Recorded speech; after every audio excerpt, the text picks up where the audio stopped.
Bonjour à toutes et à tous. Vous le savez, j'organise régulièrement des formations de préparation pour le DALF C1 ou pour le DALF C2, mais beaucoup d'élèves ne savent pas réellement quelle méthodologie j'utilise au quotidien, notamment pendant les cours en présentiel.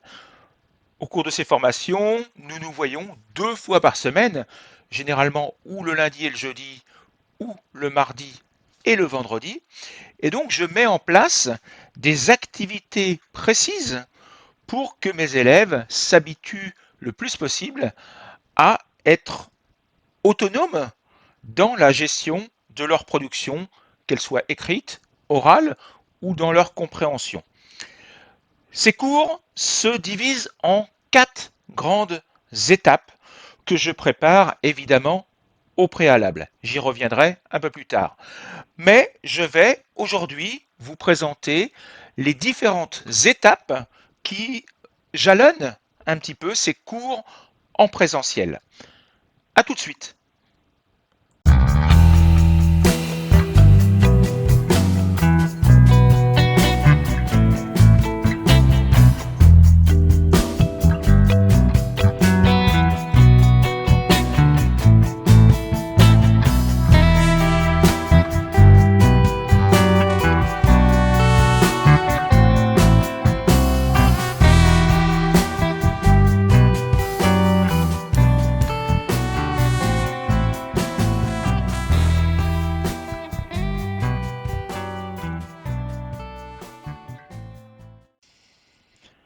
Alors, l'élément essentiel d'un cours que j'organise pour mes C1 ou pour mes C2, c'est tout d'abord l'élément déclencheur. Alors, c'est quoi un élément déclencheur?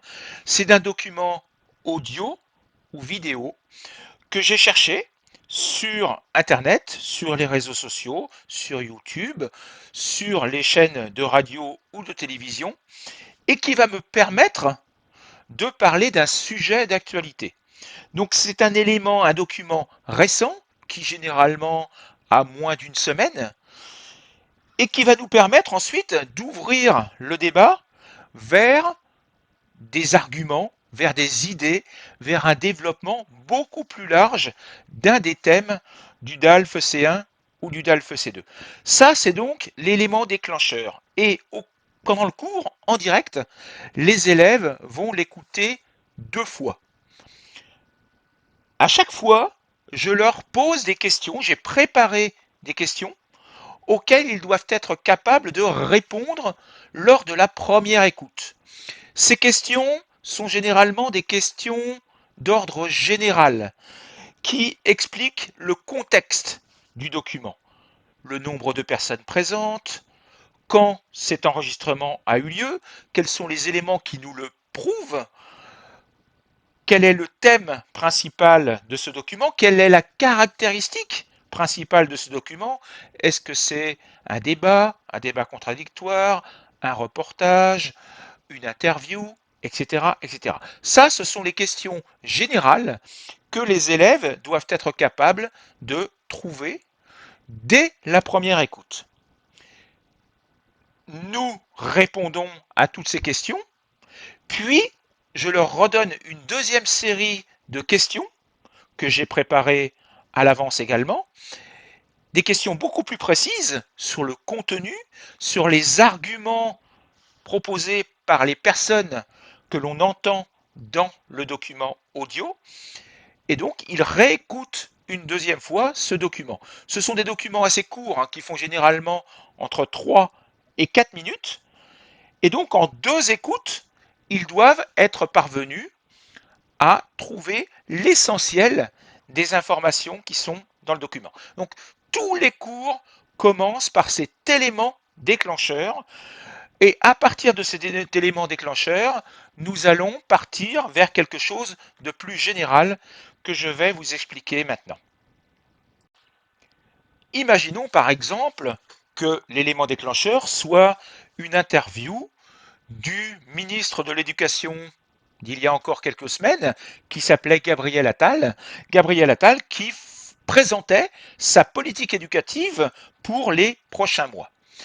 Les élèves ont écouté ce document, ont relevé les informations essentielles et à partir de ces informations, nous allons débattre, nous allons discuter, nous allons argumenter ensemble, chercher les avantages de cette politique, les inconvénients de cette politique, les problèmes que cela suppose, les conséquences, les solutions. Donc vous l'avez compris, à partir de ce document de départ, nous allons être capables de constituer une fiche argumentative avec toutes les colonnes, problèmes, conséquences, solutions, avantages, inconvénients, et évidemment, à la fin, je demande à mes élèves de donner leur opinion personnelle sur ce sujet. Donc voilà ce qu'est la troisième étape de ce document. Et puis, à partir de ce sujet-là, je vais créer, on va dire, des sujets types du DALF ou du DELF à partir duquel ils devront travailler, cette fois-ci, chez eux. Ils ont tous les éléments en leur possession, ils ont tous les arguments qu'ils peuvent réutiliser, et après, donc je leur donne ou un sujet de production écrite, un essai argumenté, ou un sujet de production orale, un monologue, un compte-rendu, et à partir donc des informations que j'ai données dans les énoncés des sujets, ils doivent être capables de le développer en sachant qu'ils ont déjà tous les arguments qu'ils pourront réutiliser dans ces documents. Cette quatrième étape, ils la font chez eux, à leur rythme, et ensuite, une fois qu'ils ont fait cette production, ils me l'envoient de manière individuelle pour que je la corrige. Donc voilà comment j'organise mes cours. Évidemment, lorsque nous travaillons sur cette production écrite ou orale, nous avons au préalable vu ensemble toute la méthodologie de cette production. Et ils savent comment réaliser un essai argumenté, ils savent comment réaliser une production orale ou même une synthèse de documents, ils connaissent toutes les caractéristiques de ces présentations, il ne leur manquait plus que les arguments et nous les avons travaillés ensemble pendant cette formation. Donc voilà l'organisation de mon cours. Alors attention, loin de moi l'idée de vous expliquer que cette méthodologie est la meilleure et la seule possible. C'est une méthodologie que j'ai mise en place et qui me permet, moi, de faire travailler les élèves par eux-mêmes, de les faire réfléchir sur le sujet, de leur faire découvrir la culture, la société, l'actualité, et en même temps de travailler de manière plus générale pour atteindre l'objectif final, c'est-à-dire être capable de fournir une production écrite ou une production orale. Je précise également que pour tous ces cours, je leur fournis évidemment le document audio. Tous ces éléments sont mis sur Classroom. Je leur fournis le fichier audio. Je leur fournis la transcription de ce fichier audio. Donc, ils peuvent relire le texte en même temps qu'ils l'écoutent et donc y découvrir le lexique, les structures grammaticales ou syntaxiques qu'ils ne maîtrisent pas, et donc enrichir leur vocabulaire. Je leur fournis très souvent également un QCM, donc sous la forme d'une compréhension orale qu'ils peuvent faire directement sur Google Forms. Et puis, évidemment, je leur propose le sujet, l'énoncé du sujet qu'ils doivent réaliser chez eux.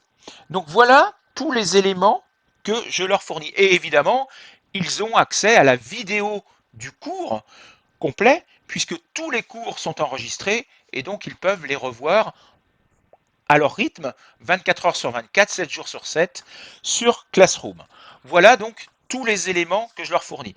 Donc évidemment, ça exige de ma part un travail au préalable, c'est-à-dire trouver le document audio qui convient le mieux pour présenter le sujet, analyser ce document audio, le transcrire, chercher les questions auxquelles les élèves devront répondre, et évidemment chercher tous les arguments auxquels les élèves pourraient réfléchir, parce que je n'ai pas l'assurance que les élèves pendant le cours vont trouver ces arguments. Donc il faut que je les aide, il faut toujours que je sois en soutien pour essayer de les leur faire trouver ces arguments. Donc ça exige beaucoup de travail de ma part au préalable, mais évidemment, j'estime que c'est, selon moi, la meilleure manière possible de les faire travailler sur tel ou tel sujet. Voilà comment je travaille. Alors, les questions qui me sont souvent posées, mais oui, mais quel thème vous utilisez avec vos élèves? Tout dépend en fait de l'actualité. Alors, quelle actualité? L'actualité du DALF, évidemment. Je me base, c'est évident, sur les sujets qui sont tombés aux examens précédents pour les retravailler, parce que tel ou tel examen peut tout à fait retomber quelques semaines ou quelques mois plus tard dans un autre pays. Et puis, je m'adapte à l'actualité que je généralise.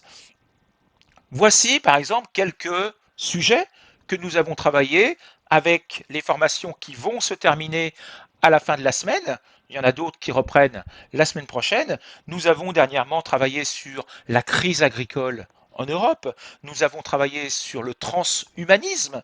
Nous avons travaillé sur la pauvreté et la paupérisation de la société. Nous avons travaillé sur la baisse de la natalité, sur la désinformation, sur le bonheur au travail, sur l'opposition entre école publique et école privée, sur la voiture électrique, sur l'écologie, sur les différentes générations et la gestion de ces différences au sein du travail, du monde du travail, sur l'ubérisation de la société et de l'économie, mais également sur Internet, sur l'asservissement à Internet et aux nouvelles technologies.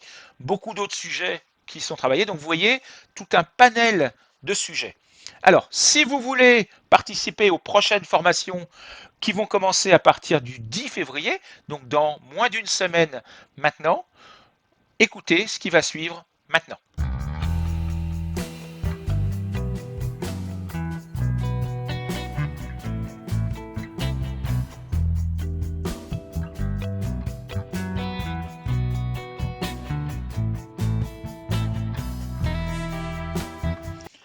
Alors, je vous l'ai dit, ce type de méthodologie, je le mets en place sur toutes les formations de groupe, mais également sur les formations individuelles pour les élèves qui choisissent l'option DALF, c'est-à-dire qui souhaitent se préparer pour le DALF.